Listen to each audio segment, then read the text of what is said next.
여러분, 가계대출 금리 또 올라가고 있습니다. 이게 이자 장사한다면서 금융감독 원장 이복현 원장이 연일 은행을 때렸어요. 그렇다고 해서 말입니다. 이게 이자가 갑자기 떨어지지는 않아요. 시장은요, 관치 행정에 대해서 무덤덤하거든요.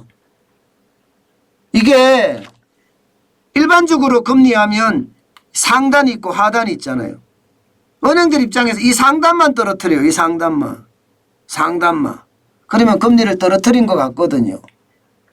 그런데 평균 금리로 가보면요, 또 늘고 있습니다. 또 늘고. 여러분, 이 지표 한번 보세요.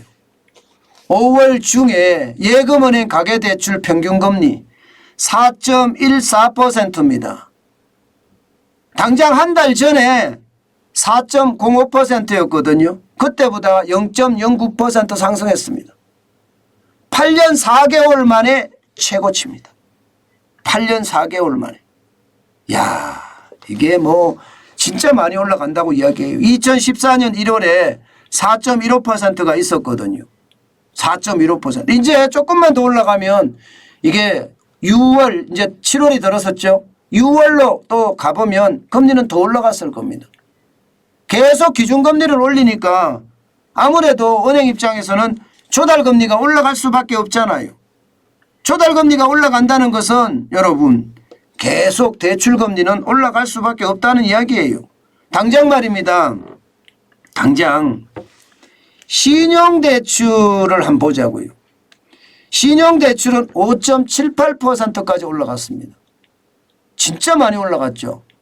그런데 신용대출의 근간이 되는 게 뭔가 하면 은행채 1년물 금리거든요. 은행채 1년물 금리가 지난달에 5월달입니다. 5월달 2.48%를 기록했습니다. 4월달에 2.37%보다가 0.11%가 올랐어요.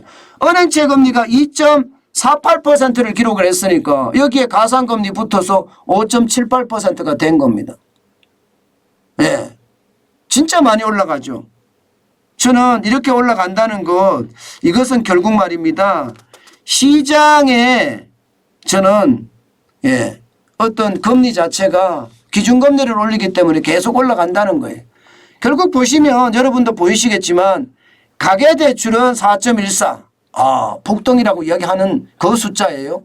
신용대출도 5.78, 6%잖아요. 거의요. 그죠? 예. 거기다가 말입니다. 주택담보대출도 3.90, 주택담보대출은 조금 줄어들었습니다. 이게 주택담보대출의 어떤 뭐라고 해야 되나, 표지금리라고 해야 되나, 그것은요 은행채 5년물입니다. 1년물은 신용대출이니까 1년물, 5년물은 주택담보대출의 금리의 기준 4월 달에 3.38%였습니다. 그러던 것이 5월 달에는 3.49%입니다. 0.11% 올랐습니다. 예, 그러니까 주택담보대출에 대한 부담도 아마 굉장히 클 거예요. 어느 누구도 말입니다. 그렇다고 여러분, 예금금리가 높으냐? 예금금리는 그렇게 높지가 않아요. 보시는 것처럼 예금금리는요 2.02%, 그래도 많이 올라간 겁니다. 많이 올라간 거예요. 1.87%에서 2.02%까지 올라갔으니까. 가끔 요즘 1금융권 같은 경우는 특판예금이 5%짜리도 나오죠. 저축은행도 5%짜리가 가끔 나옵니다. 예.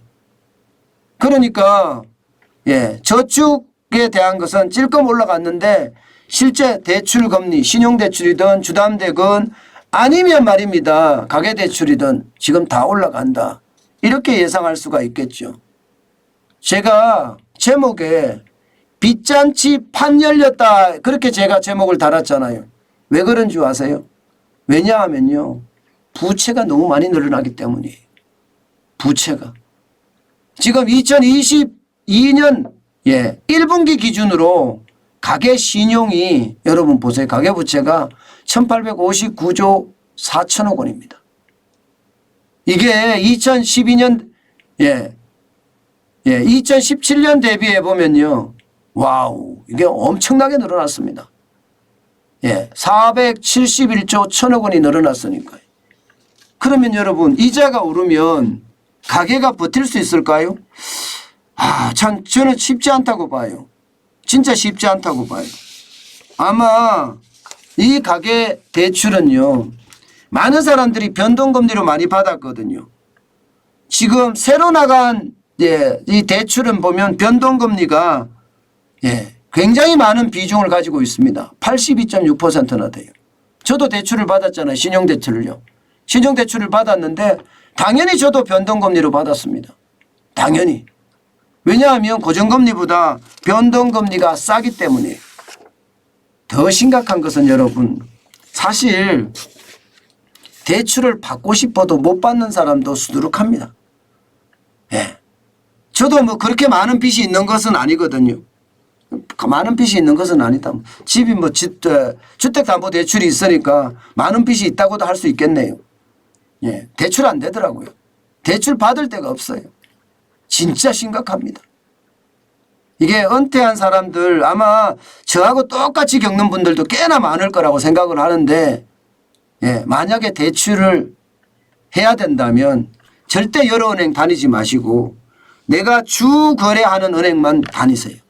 그러면 신용도도 거기에 쌓여 있고요. 그러면 대출 받기가 훨씬 편하다는 거.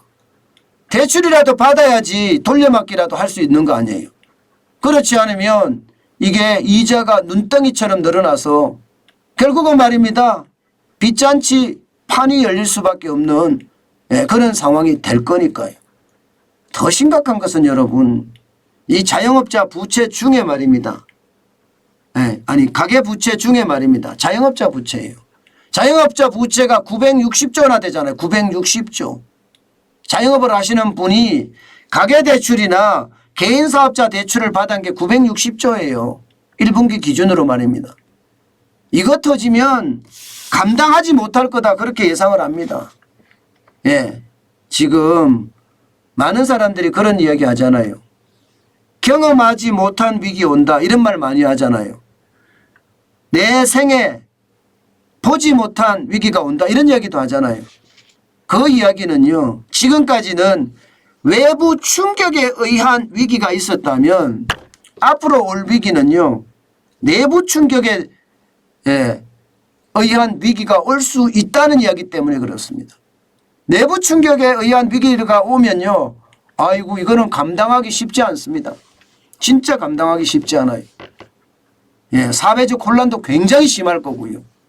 그러면 여러분 필리핀처럼 선진국 문턱에서 무너지고요. 터키나 혹은 남미의 여러 나라처럼 우리도 굉장히 어려워질 겁니다. 때문에 이게 무너지지 않게 특히 말입니다. 내부의 위기 이것은 어떻게 하든 막아야 됩니다. 그래서 제가 우리 윤석열 정부가 빨리빨리 움직여야 된다. 지금 시간이 그렇게 많지 않다 하는 이야기도 그런 맥락에서 말씀드리는 겁니다.